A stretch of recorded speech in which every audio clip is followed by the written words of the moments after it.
Right ด้วย 2 เทคโนโลยีจาก 2 ประเทศผู้นำระดับโลกเทคโนโลยี Food Matrix จากอเมริกาด้วยสารอาหารเชิงซ้อนและมีโปรตีนแชปเปอโลนซึ่งได้รับรางวัล Nobel Prize สาขาการแพทย์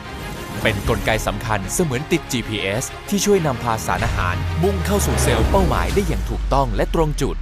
พร้อมดูดซึมสารอาหารเข้าสู่ร่างกายได้อย่างเต็มประสิทธิภาพและยาวนานผสานกับเทคโนโลยีแคปซูล VCAP Plus เทคโนโลยีจากฝรั่งเศสแตกตัวและช่วยเก็บรักษาสารสำคัญได้อย่างเต็มประสิทธิภาพจึงเกิดเป็นนวัตกรรม Nutri Matrix เป็นสูตรเฉพาะของ Success More ด้วยคุณสมบัติสารสำคัญหลัก 6 ชนิดได้แก่ Cinnamon Powder อบเชย Citrus Aurantium สารสกัดจากส้ม Acetolone Macrocephala Powder ผงโกรดเขมา Clove Extract สาหร่ายสีน้ำตาลช่วยในการเผาผลาญไขมันขณะร่างกายพัก L-Tyrosin ช่วยลดความอยากอาหาร Soy Lecithin ช่วยดักจับไขมันและแป้ง Right นวัตกรรม Nutri Matrix ผสานพลังเกิด 3 แอคชั่น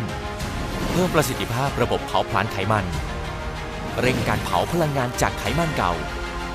เพิ่มการเผาผลาญจากการย่อยอาหารเป็นสูตรเฉพาะของ Right ออกแบบรูปร่างอย่างที่คุณอยากเป็น